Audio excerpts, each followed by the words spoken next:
Exercise का सवाल number 6 है, कुछ अल्फाज दिए गए हैं और हमसे ये कहा गया है कि इनके एराब लगाएं। तो सबसे पहले हम देखते हैं कि वो लफ्ज कौन से हैं। एराब की मदद से तलफ़ुज़ वाज़ह करें। आप सवाल पढ़ सकते हैं एक्सरसाइज में। अल्फाज क्या हैं? ज़ानुए अदब, वज़, तहसील इल्म, फ़िरो गुज़ाश्त, पुरसिश, तस्फ़िया, रसूख, मंतिक, तहक्कुमाना और मुबाहसा। तो जैसा कि हम आपको पहले भी कहते रहे हैं कि जब भी एराब वाला सवाल आए तो बड़े बड़े हुरूफ में उन लफ्ज़ों को लिख लें, थोड़े थोड़े फासले से लिख लें, ताकि आपके लिए समझना आसान हो, आपके साथियों के लिए, आपके उस्ताद के लिए समझना उन्हें आसान हो।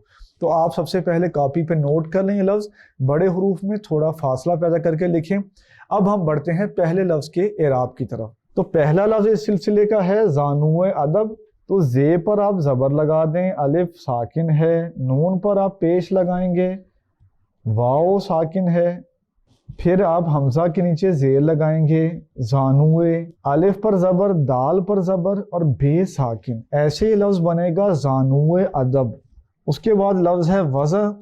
तो अरबी ज़बान का लफ्ज़ है, वाओ पर आप ज़बर लगाएं, ज़्वाद साकिन है और ऐन साकिन है। यहाँ हम आपको ये बताते चलें कि आजकल जो उर्दू बोली जाती है उसमें ज़्वाद पे ज़बर भी बोलते हैं, लेकिन हमने आपके सामने वो हल पेश किया है जिसको कोई रद्द ना कर सके। मुम्तहिन आपको नंबर पूरे दे अगर वो ये सवाल देता है। तीसरा लफ्ज़ इस सिलसिले का है तहसील इल्म। ते पर आप ज़बर लगाएंगे, हे साकिन, स्वाद के नीचे ज़ेर, ये साकिन, लाम के नीचे ज़ेर, तहसील, ऐन के नीचे ज़ेर, लाम साकिन, मीम साकिन। तो ये लफ्ज़ बन गया तहसील इल्म। आप सोच रहे होंगे कि ज़बर लगाई है और आवाज़ आ रही है तह की, तो तह की आवाज़ क्यों नहीं आ रही? इस बारे में हम आपको पहले बता चुके हैं कि ये ज़बर बाज़ ज़बर की किस्म होती है जिसे मजहूल कहते हैं, उसको इसी अंदाज में पढ़ा जाता है।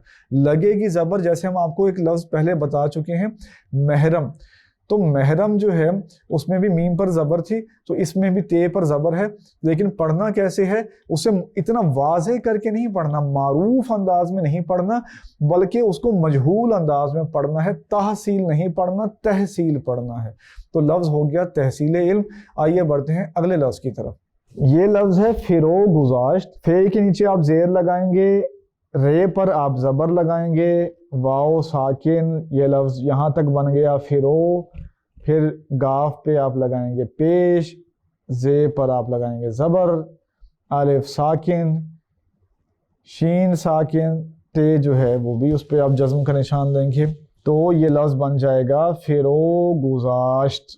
इससे अगला लफ्ज़ है पुरसिश। पुरसिश में पे पर आप लगाएंगे पेश, रे साकिन है, पुर, सीन के नीचे ज़ेर है, शीन साकिन है, तो लफ्ज़ बन गया पुरसिश। फिर लफ्ज़ है तस्फ़िया। ते पर ज़बर, स्वाद साकिन, फे के नीचे ज़ेर, ये पर ज़बर, हे साकिन। ये लफ्ज़ बन गया तस्फ़िया। आइए बढ़ते हैं इससे अगले लफ्ज़ की तरफ। ये लफ्ज़ है रसूख। रे पर पेश, सीन पर पेश, वाओ साकिन, खे साकिन, रसूख जैसे असर व रसूख। फिर लफ्ज़ है मंतिक। मीम पर ज़बर लगाएंगे, नून साकिन है, तोए के नीचे ज़ेर लगाएंगे, काफ साकिन है, ये लफ्ज़ बन गया मंतिक। फिर लफ्ज़ है तहक्कुमाना। ते पर आप ज़बर लगाएंगे, हे पर ज़बर लगाएंगे, काफ पे है शद, फिर है पेश। तो ये यहाँ तक हो गया तहक्कु। फिर मीम पर आप ज़बर लगाएंगे, अलिफ जो है साकिन है, तहक्कुमा, और नून पर ज़बर और हे साकिन, ये लफ्ज़ बन गया तहक्कुमाना। फिर लफ्ज़ है मुबाहसा। मुबाहसा में मीम पर पेश, बे पर ज़बर, अलिफ साकिन, हे पर ज़बर, से पर ज़बर और हे साकिन। ये लफ्ज़ बन गया मुबाहसा। सवाल नंबर 6 में कुछ अल्फाज दिए गए थे और हमसे ये कहा गया था कि उनके एराब लगाएं। हमने तमाम अल्फाज के एराब आपके सामने पेश कर दिए हैं। आइए बढ़ते हैं इससे अगले सवाल की तरफ।